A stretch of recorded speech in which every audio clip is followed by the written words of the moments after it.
Sir one of my friend abroad వెళ్ళాలనుకుంటున్నాడు.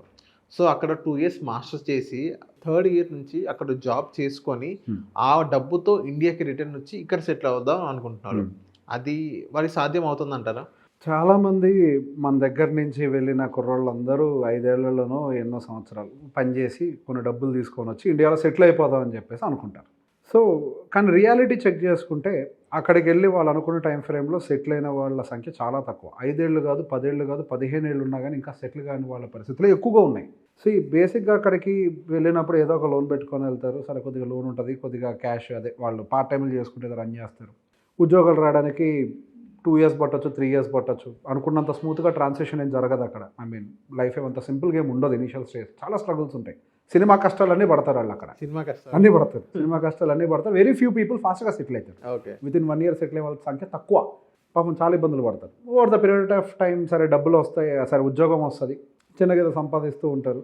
ఎట్లాగో అక్కడ ఉన్నారు కదా అని చెప్పేసి పేరెంట్స్ కూడా మా వాడు యూఎస్లో ఉన్నాడు అని చెప్తే తొందరగా పెళ్ళి అవుతుందని కూడా అప్పుడు పెళ్లి చేసేస్తారు. ఇది కూడా ఉంటుంది యూజువల్లీ. కట్నం ఎక్కువ వస్తుంది.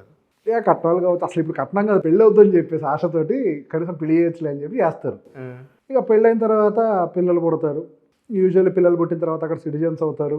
ఆ పిల్లలు పుట్టిన పిల్లలు సిటిజన్స్ అయిన తర్వాత యూజువల్లీ ఏంటి వాళ్ళకి అక్కడ ఎడ్యుకేషన్ అంతా ఫ్రీ ఆఫ్ కాస్ట్ అవుతుంది యూజువల్గా జరిగే కేసు. సరే పిల్లలు అక్కడ ఎడ్యుకేషన్ అంతా ఫ్రీ అవుతుంది, ఇంకా వాళ్ళకి కావాల్సిన కార్పస్లు కూడా ఏమి ఏర్పడి ఉండవు, కనీసం ఒక ఇల్లు కూడా కొనుక్కోలేకపోయినాం, ఇట్లాంటి ఎక్స్పోజర్ చాలా ప్లాన్లు చేసుకుంటారు వాళ్ళు.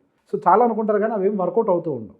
సో బేసిక్గా వీళ్ళందరూ ఒక టైంకి తిరిగి వద్దాము అని అనుకునే టైంకి నన్ను కన్సల్ట్ అయినప్పుడు కొంతమంది, అప్పుడు నాకు వాళ్ళ దాంట్లో కనిపించింది ఏంటంటే majority of the people are not eligible for their financial freedom. అంటే కమింగ్ బ్యాక్ టు ఇండియా వాళ్ళు దే ఆర్ నాట్ ఎలిజిబుల్. ఎందుకు సార్? అంటే రూపీ వాల్యూ ఎక్కువ ఉండేది కదా వాళ్ళు ఆ కరెన్సీతో కంపేర్ చేసుకున్నట్లయితే. సో బేసిక్గా మనకి వాళ్ళకి వచ్చే సాలరీస్ ఎక్కువ, బేసిక్గా అక్కడ ఖర్చులు కూడా చాలా ఎక్కువ.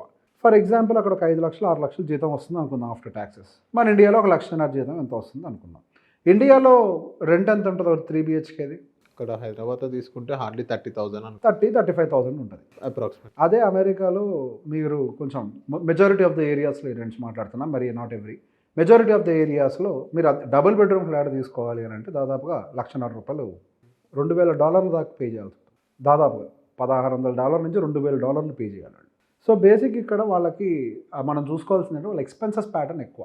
అక్కడ ఇద్దరు ఉద్యోగం చేస్తే కానీ ₹1 మిగలదు. ఒకళ్ళ జీతం ఖర్చులకు పోతాయి. వాళ్ళు ఎప్పుడో వెళ్ళారు, వాళ్ళకు ఒక ₹10,00,000 ₹12,00,000 జీతం వస్తుందంటే వేరు. ఇప్పుడే కెరియర్ స్టార్ట్ అయింది అనుకున్న వాళ్ళకి 5-6 లక్షలకు మించి జీతం ఏం రాదు. చాలామందికి 5-6 లక్షలు శాలరీస్లో ఉంటారు ఎర్లీ స్టేజెస్లో.